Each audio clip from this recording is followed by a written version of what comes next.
Hello and welcome. We are live, everybody. Welcome, welcome, welcome.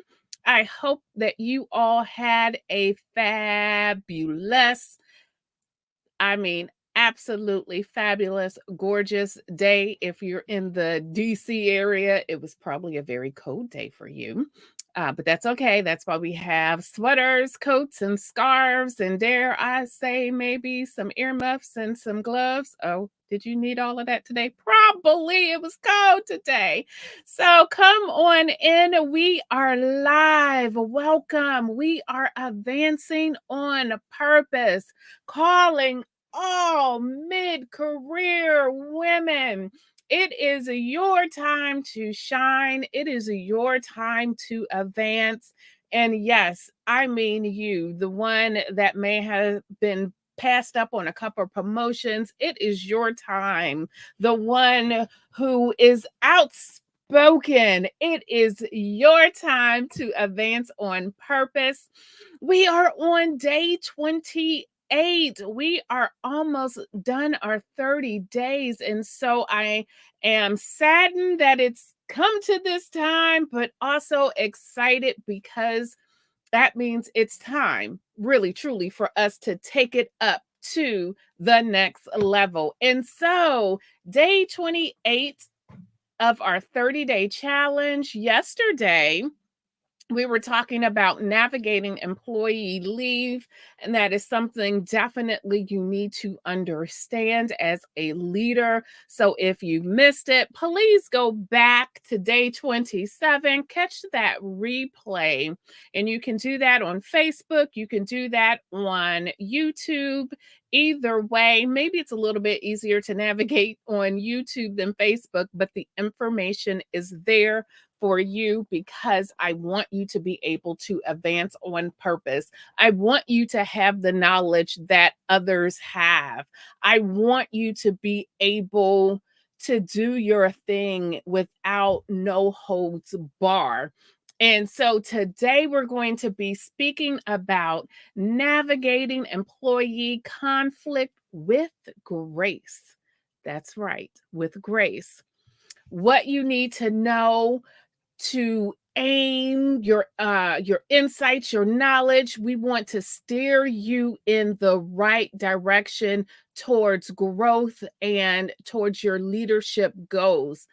Conflict isn't easy for everybody, and I recognize that. However, you just need the right tool sets, you need the right practice, you need the confidence to be able to navigate this world successfully when it comes to employee conflict. And my goal and my hope and desire for you is for you to be able to navigate conflict with grace and with a smile. Okay, so our talking points today, we're going to be looking at recognizing the early signs of conflict, the impact on team dynamics, and the reflection on leadership. And so let's do a quick roll call. Listen, whether you're catching this live, whether you're catching the replay, let us know who you are. If you're a return person, just say, hey, girl, hey. If you are new, let us know who you are, where you're tuning in from. We love to be able to recognize you. In addition, let us know if this is resonating with you. If you have any questions, you can always throw those in the chat. And listen, even if you're catching, maybe you didn't catch day 15 and you're going back, we are monitoring. So definitely, anytime you have questions, just throw it in the or I'm saying in the comments, maybe not the chat, but throw it in the comments because my team, myself, we're looking at the comments. And so we definitely want to be able to service you. And in order for us to do that, then you just need to reach out. Let us know what your questions are and let us know if something is resonating with you because that's important to know. We are here to help the mid career woman level up. And so just talk to us. We'll talk back. We'll be nice. We are nice. All right. If you've been with us, you know I always like to tell a story, just a quick something, because stories help us. They help us to navigate this world. They help us to see where we are, where we want to be. They also help us to see what we don't want to do.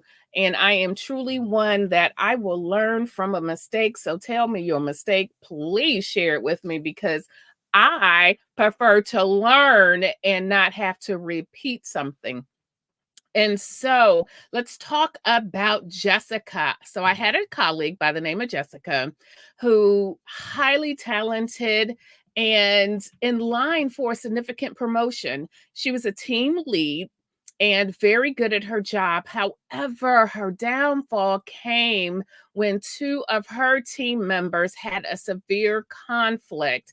Instead of addressing it effectively, she kind of swept it under the rug. And I am sure you have seen that with either your current leadership or past leadership, or maybe even in your team dynamics where you know that there is conflict going on. And instead of just addressing it head on, you kind of just, yeah, sweep it under the rug or lay a rug on top of it, or you turn the other way.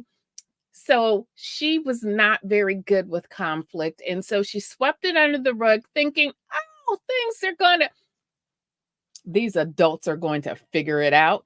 Yeah, no, that doesn't. I mean, that's nice in theory.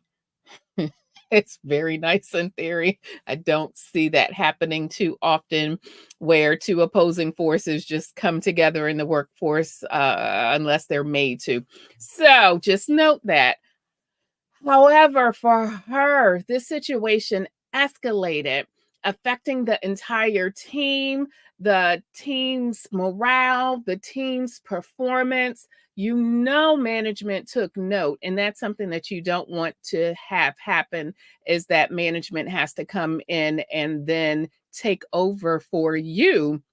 However, this is what happened, and Jessica pretty much wasn't promoted, at least not during that time. And it was like a ripple effect. And so it was a tragic story for her, but it was also a learning lesson. Like, you really have to take reign, and you really have to understand what happens when it comes to conflict and how you can effectively deal with it. And trust me, there are steps, there are processes.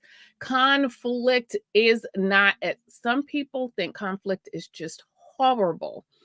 Conflict is not as bad as you think it is. It is something that you can navigate. It is something that you can become extremely familiar with. And when you become extremely familiar with it, it will lessen your angst and your anxiety about dealing with it, and you'll be able to help others through it. But for Jessica, like I said, she suffered a little bit because she wasn't promoted right then and there. The good news is she did eventually decide, let me actually level up with this.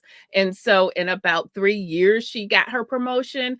But for her, it took a little bit more time. So also understand, for you out there, sometimes it does take time, but a lot of times it doesn't happen unless you actively go after it and find people that have your answer, find people that have your solutions, and be willing to do the work, because it's work. Even in leadership, it's still work. So before I jump into our 3 points today, I wanted to talk about CPP Global found that employees spend an average of 2 hours per week dealing with conflict. On average, that's like 3 hours a week that people have to deal with conflict. So I say that to you so you understand it's not going anywhere. And so it's better to really get a hold of how you can effectively deal with it. According to a report by the Society for Human Resources Management, 60% of employees say that they have experienced workplace workplace conflict. So 60% have had workplace conflict. 25% say that they have seen conflict lead to workplace absences or illnesses. And who don't you know that falls into line? Like, I am sure everyone listening can say, yep, I know a person that called out sick because because they were sick of the conflict. And the same report for the Society for Human Resources found that managers spend on average 18% of their time dealing with conflict among employees. A study Another study found that 35% of workers have experienced bullying in the workplace, and 50% of employees have experienced some form of workplace conflict. Again, listen, you all, conflict isn't going anywhere. And so, as a leader, you must learn how to effectively navigate conflict. And it's not by ignoring it, it's really by taking, well, I was going to say something, but that would have been inappropriate. So it's really by taking authority and doing what you've been trained to do, because what I was going to say would not have been appropriate. So, hey, Miss Stacy Oakman, I see you out there. So let's go to point one, recognizing the early signs of conflict. Maintaining a healthy working environment requires the ability to recognize the early signs of conflict, being vigilant and observant, and noticing any changes in behavior or communication patterns. It's going to be crucial. So that's part of your emotional intelligence piece, knowing your employees and actually observing how's that body language while you're having a conversation. How's the body language going in a team meeting? Are you paying attention? So, because you really want to know the communication patterns that your employees have. Additionally, it's also essential to understand how people express their emotions and identify when they are upset or frustrated. Some people shut down. Some people are, I mean, what did they say? They show it all on their face. You can look at the, well, a lot of people, you can look at them and you'd be like, could you please fix your face? However, you need to know when there's an eyebrow that's up, or a person that's normally talkative goes silent. Just saying, watch the silent ones. I'm one of those. I'm the silent one. So I'm really talking about myself. So watch me too, because if I'm silent, super silent, there could be something going on. And as we're saying, know your people, know yourself. Just like I said, I'm one, I will go super silent on you. So I know that about myself. And so you need to know yourself as well and know your triggers. And I know that we've spoke about this a couple of times during our 30 days. So understand how people express their emotions, identify upset, are they are frustrated, are they just perplexed, and addressing the underlying issues proactively can help to foster that positive working environment that we want to create. To manage conflicts effectively, it's crucial to make sure that you've established clear lines of communication channels and encourage an open dialogue. So that's important. It's important that you understand how to facilitate these types of things.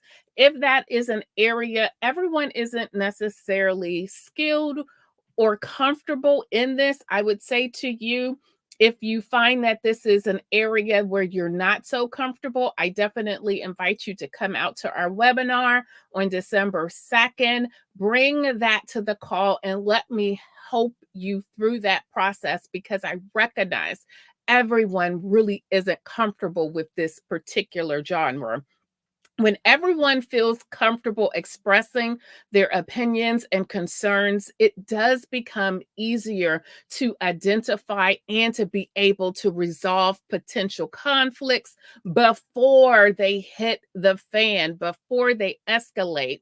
Creating a culture of mutual respect and understanding is crucial. Someone should be able to come up to you and disagree with what you're saying, and you in return should be able to be respectful of their disagreement. You don't have to agree, but we do need to be respectful, and you have to create that particular culture of being able to let people express themselves. Them expressing themselves is not devaluing you.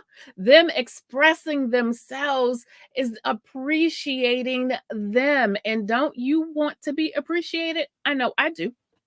So, by prioritizing open communication, mutual respect, you will create a workplace that is productive, collaborative, and supportive.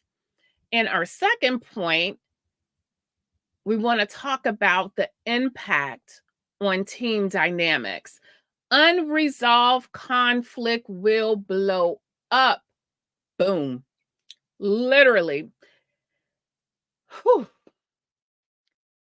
When you have unresolved conflict, it's going to have a negative, lasting effect on your team, leading to unproductivity or being unproductive. It leads to unhealthy working environments. It can lead to physical ailments in some of the teams. I remember hearing, or this was years ago, having an employee. I came back to work and then they were like, "You know what?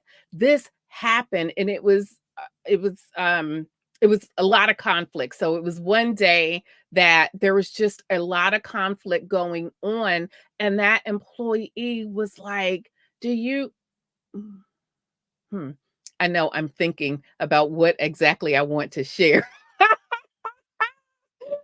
That employee, I'm not gonna say exactly what happened, but it would be the equivalent of that employee literally had a migraine. It wasn't a migraine, it was probably something one would say worse than that. But that employee, because of that conflict, it built up, and we don't want that for our employees. We do not want someone, because we were not strong enough, we were fearful to step up. We don't want them leaving with migraines, with ulcers, with, maybe not a migraine, just a headache. We don't want that, and stress will do that. So, and I'm saying this because I understand it and I see it happen too often, where there's unresolved conflict. And so it can cause team members to become disengaged. And for some areas, it can require people, because we know people are silently quitting now. And so we know employee turnover because management didn't address something. As a leader, it's important to stay ahead of any potential conflicts and to address them head on. By doing so, you're going to foster that sense of collaboration and cooperation amongst the team members. Your team will know, I come to you, we get it done. But not just that, you will eventually teach them how to resolve their own conflict. But just imagine, if it's difficult for you, imagine how difficult it is for the employee. So when you do these things, you will in turn release them and will help them to learn how to navigate. Stop expecting people just to know automatically how to resolve conflict, because it doesn't work like that. Everyone doesn't have the same skill set. Everyone doesn't have the same backdrop. And so if you don't teach it and then repeat it and make it repetitious enough for this to become a norm, it's not going to happen. It just isn't. So, in order to effectively address conflicts within your team, it's important to make sure that you're creating that safe space, open environment where team members feel comfortable expressing themselves, their fears, their concerns. Encourage that open communication along with your active listening skills. Make sure everyone's voice is heard. Don't stifle someone's voice. You don't want yours stifled. Don't stifle theirs. I'm not saying that every instance it's time, sometimes we got to take stuff offline, but don't stifle your people's voice. Their voice is important, even if you think what they're saying isn't. Dare I say, if you think that, I need you to change your mindset, because regardless, what they bring to the table is important. Their voice is important. If they're upset, that's important. We need to deal with that. Okay, so by approaching conflicts in a constructive and a positive manner, you can create that harmonious, productive work environment. Again, this does not happen overnight. This is a process where you really have to tackle it. You have to have many conversations. You must then demonstrate what you're telling them to do. You must become the conflict person, the guru, the one that doesn't mind getting in there. Let's get this resolved. How can we do? I mean, again, lots of different methodologies in order to be able to do that. If this is an area where you struggle in, I invite you to come on out so we can really work with you, so this cannot be a struggle for you, because it does not have to be. It really doesn't. Our third point, reflection on leadership. Conflict resolution is an important aspect of leadership. Your superiors expect that you learn to master this. It's an important, it reflects on how you handle conflict in the workplace. So they are watching. They are watching. Can you deal with this? How do you do it? Do you do it well? Do you half step? So, as a leader, it's important. You have to always remain composed. You have to remain calm. You have to make sure that you're level headed under pressure, and to approach conflict with empathy and understanding. And it's important to be able to communicate again effectively. You have to be able to listen to all parties involved. You have to be able to facilitate this dialogue. And by displaying these types of qualities, you are going to be able to set that example for your team. And you're going to start, if you haven't done already, creating that environment that your team needs to thrive. Conflict can help you to thrive. It really can. I get it. People don't necessarily like to think of it that way, but conflict really can make you better. It's how you deal with that conflict. And so, with all that being said, let me really quickly talk about our gift giveaways. I gave a gift giveaway out yesterday. We're doing it today as well, because I want you all to get this dynamic ebook. It is Be Your Confidence. That is the ebook. The ebook is called Be Your Confidence, and it's where we embark on a transformational journey that will spark your spirit, unleash your hidden potentials, and uncover the exceptional strength that resides in you. I was telling you before, these gifts have been curated especially for the mid career woman, for you to be able to thrive. Not everybody is as confident, or sometimes you may see confidence on the outside, but on the inside, you can not always feel that. I want you to be confident from the inside out. And this ebook will help you to do that. I can't cover everything in the 30 days. I can't cover everything in the webinar. However, I still invite you to the webinar, but I just can't cover it all. And so in order to be able to do that, we've curated specific gifts for you. In order to get that gift, I do need you to go to our Facebook group. Everything is housed inside of that. So you can use that QR code or you can search for Next Level Progression Tribe, but join the group. The group is there to support you. You're going to get the nuggets that you need. You're going to get inspiration. And it's a group that is supportive for all of us to literally advance on purpose, to level up in our careers. And so, with that being said, let me go ahead and close us out.